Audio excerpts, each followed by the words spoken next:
இன்றைய நாட்களில் அதிக அளவிலான உயிரிழப்புகள் ஏற்பட்டு கொண்டுதான் இருக்கின்றன. அதனை நாங்கள் அன்றாடம் பார்த்து கொண்டுதான் இருக்கின்றோம். இதற்கு பல காரணங்களை நாங்கள் முன்வைத்தாலும் கூட போதைப் பொருளும் மிக முக்கியமான காரணமே ஆகும்.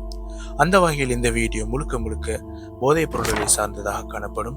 நான் மிக்ராஸ், this is your only one Tamil. இந்த வீடியோ மறக்காம லைக் பண்ணுங்க, ஷேர் பண்ணுங்க, சேனலை சப்ஸ்கிரைப் பண்ணுங்க. இப்போ வீடியோக்குள்ள போலாம் வாங்க. அந்த வகையில் முதலாவது இடத்தில் இருப்பதுதான் நிக்கோட்டின். நிக்கோட்டின் என்று கூறும் பொழுது அதிகளவிலான மக்களுக்கு, ஏன் உங்களுக்கும் கூட இதனை பற்றி ஒரு தெளிவில்லாமல் இருக்கலாம்.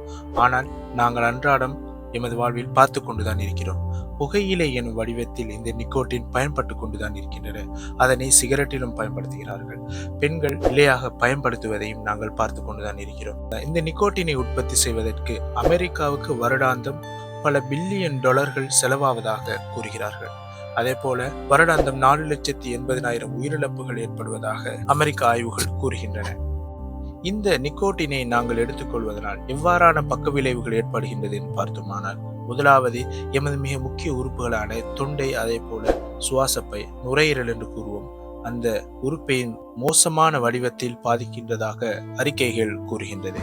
இன்னும் கூற வேண்டுமானால், புகைப்பிடிக்காத ஒரு நபர் புகைப்பிடிக்கும் நபருடன் வாழும் பொழுது அவருடைய நுரையீரல் கூட இந்த நிக்கோட்டினால் பாதிக்கப்படுகிறதாக கூறுகிறார்கள். ஏன் எளிதிலும் மரணங்கள் ஏற்படுவதற்கு இது அபாயமாக உள்ளது. நுரையீரல் புற்றுநோய் இறப்புகளில் 90% உயிரிழப்புகளுக்கு காரணம் இந்த நிக்கோட்டின் தான். ஆண்களை விட பெண்களின் உயிர்கள் அதிகமாக பறிக்கப்படுவதாகவும் அறிக்கைகள் பல கூறுகின்றன. புகைப்பிடிக்கும் பழக்கமானது நாளடைவில் அதிகரித்து இன்று எலக்ட்ரிக் சிகரெட்டாக மாறியுள்ளது. இதனை பயன்படுத்துவதனால் பக்கவாதம், கரோனரி, இதய நோய் அல்லது நாள்பட்ட தடுப்பு நுரையீரல் போன்ற நோய்கள் ஏற்படுவதற்கு அதிகமான வாய்ப்பு இருப்பதாக விஞ்ஞானிகள் கண்டுபிடித்துள்ளனர். இரண்டாவது இடத்தில் இருப்பதுதான் இந்த மதுவினை பயன்படுத்துவதனால் வருடாந்தம் 88,000 உயிரிழப்புகள் ஏற்படுவதாக கூறுகிறார்கள். எமது ஊர்களில் டாஸ்மாக் என்றும் மதுபான சாலை என்றும் அதிக அளவிலாக விற்கப்படும் ஒரு விடயம்தான் இந்த மதுபானம், அதாவது அல்கோஹால் என்று கூறுகிறோம். பொதுவாக இந்த அல்கோஹாலை மதுவினை பயன்படுத்துவதற்கு காரணமாக கூறுவது என்னவென்று கேட்டால் மனச்சோர்விற்காக இந்த மதுவினை பயன்படுத்தி காலப்போக்கில் கல்லீரல் நோய், கோமா போன்ற பாதிப்புகளும் கூட ஏற்படுகிறதாம் இந்த மதுபானத்தினால். சில சமயங்களில் ஒருவர் பொறுப்புடன் மதுவை அனுபவிக்கிறார்களா, மது அருந்துவதனால் ஏற்படும் கோளாறுகளால் அவதிப்படுகிறார்களா என்பதை கண்டறிவது கடினமாக இருக்கலாம். குடிநிலைகள், அதாவது இந்த அல்கோஹாலை பயன்படுத்துவது பலதரப்பட்ட கட்டங்களில் எங்களால் அவதானிக்கக்கூடியதாக இருக்கும். சில மனிதர்கள் அதனை சிறிய அளவில், அதாவது மிதமான அளவில் பயன்படுத்தி வருகிறார்கள். சில மனிதர்கள் அதிகப்படியான, அதாவது மிக தீவிரமான நிலையில் இந்த அல்கோஹாலை பயன்படுத்தி வருகிறார்கள். கூடுதலாக மது அருந்தும் நபர்கள் காலப்போக்கில் ஆல்கஹால் மீதான தங்கள் உறவை ஆழப்படுத்துவதால் உடல் நலம் தொடர்பான பிரச்சனைகள் மற்றும் உறவு சிக்கல்களை ஆபத்தில் வைக்கலாம்.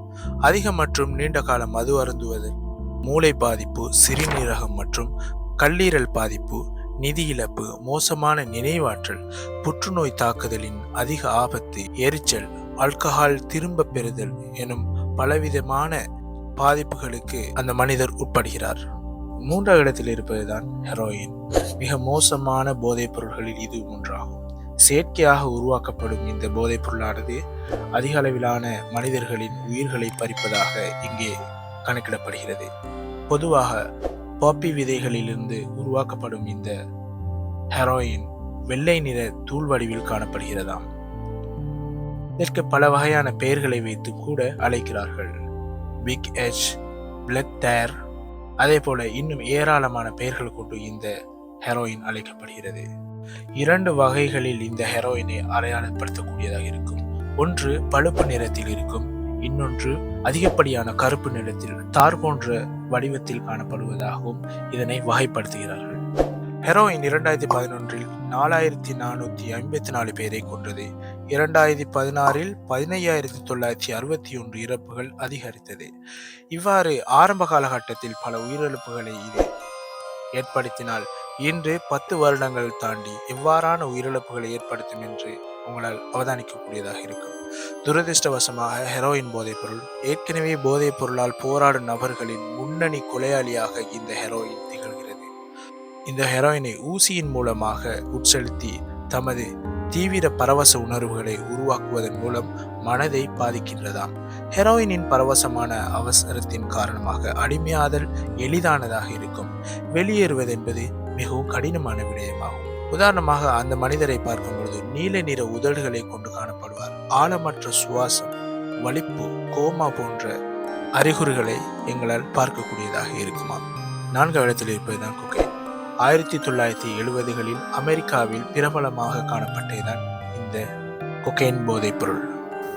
ஆரம்ப கட்டமாக 2011இல் 5070 நபர்களை கொன்றது. 2013இல் 5319 நபர்களை கொன்றது. 2015இல் 7324 நபர்களை கொன்றது. சமீபத்திய ஆண்டுகளில் போதைப் பொருள் மீண்டும் வருவதைப் போல கொக்கையின் பயன்பாட்டின் அதிகரிப்பு அதிக கவனத்தை ஈர்த்துள்ளது. ஹெரோயினை போலவே கொக்கையின் மூளையில் அதிக அளவு டோபமைனை வெளியிடுகிறது. இது பயன்படுத்தும் போது பரவச உணர்வை தூண்டுகிறது. கொக்கையின் பயன்பாடானது இதய தடுப்பு, வலிப்பு, பக்கவாதம் மற்றும் மரணத்தை ஏற்படுத்துவதாகவும் கூறுகிறார்கள். கொக்கையின் பயன்படுத்திய நபர்கள் சித்தப்பிரமை, உற்சாகம், தீவிர இடை இழப்பு, பதட்டம் மற்றும் மனச்சோர்வு போன்ற உணர்வுகளை ஏற்படுத்துகிறதாம்.